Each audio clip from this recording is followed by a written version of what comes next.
इस संगोष्ठी के सारस्वत संरक्षक एवं इस सत्र के अध्यक्ष के रूप में विराजमान प्रकृति मूलक वैदिक विज्ञान से आह्लादित दृष्टिकोण से आधुनिक विज्ञान को परिपूर्ण करने वाले हमारे कुलपति महोदय, आज के इस सत्र के मुख्य अतिथि के रूप में विराजमान, इन्होंने भारतीय मनीषा, भारतीय ज्ञान परंपरा, भारतीय चिंतन को एक नई दिशा प्रदान की है, चाहे वो एनईपी के माध्यम से हो या विचारों के माध्यम से हो। वैसे आधुनिक वैदिक विज्ञान के मूल स्वरूप को वर्तमान परिप्रेक्ष्य में आधुनिक स्वरूप में उपस्थापित करने के लिए सतत प्रयत्नशील हमारे मुख्य अतिथि महोदय, आदरणीय मंच एवं समस्त अग्रिम पंक्ति में विद्यमान विद्वद्गण, आप सभी को मैं सादर प्रणाम करता हूं। जैसा कि हमारे माननीय संरक्षक कुलपति महोदय ने उद्घाटन सत्र में भी अपनी एक जिम्मेदारियां हमें सौंपी हैं, या आप सभी की जो अपेक्षाएं हैं, निश्चित ही आप सबका अगर सहयोग और मार्गदर्शन प्राप्त होगा तो हम उन उपलब्धियों को, उन विचारों को, उन प्रयोगों को प्राप्त करने में सफल होंगे। निश्चित ही जैसा आपका उद्देश्य, आपका जो उद्बोधन था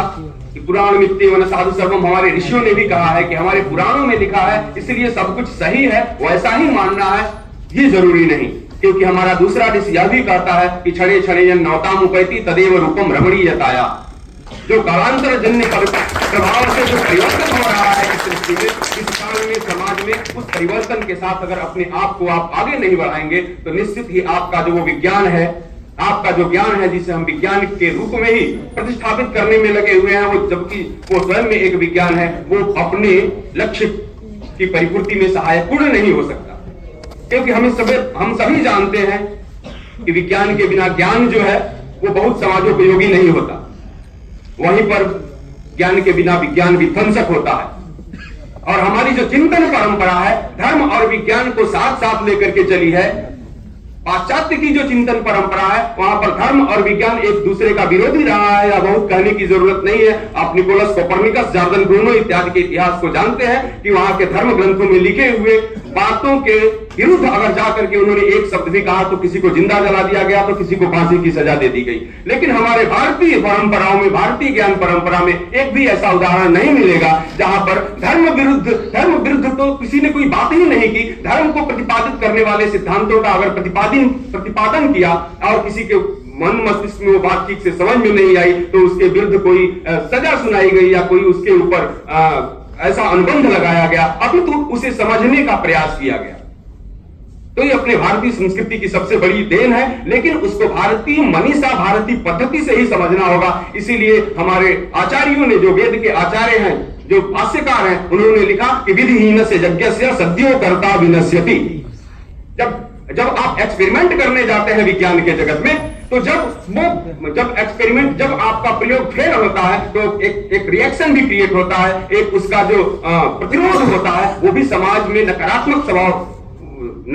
प्रभाव उत्पन्न करता है। वैसे ही जब अगर आप वेदों में भी एक्सपेरिमेंट करने चलते हैं और आपने अगर वैदिक ऋषि के अनुसार बताए हुए परंपराओं और विधियों का प्रयोग नहीं किया तो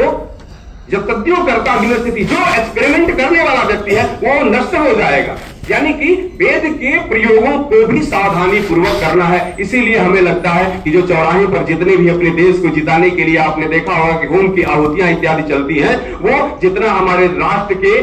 खिलाड़ियों को जिताने के लिए सहायक नहीं होती है, उतना ज्यादा उनके हराने में सहायक हो जाती है।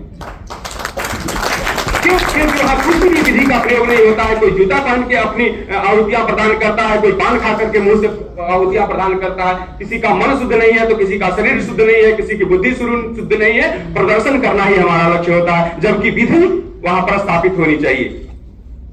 मैं धन्यवाद ज्ञापन के लिए उपस्थित हुआ हूं। निश्चित ही इसका जैसा हमारे संरक्षक महोदय आदेशित कर रहे थे, उनकी अपेक्षाएं थी, हम लोग उस अपेक्षाओं के अनुरूप कार्य योजना भी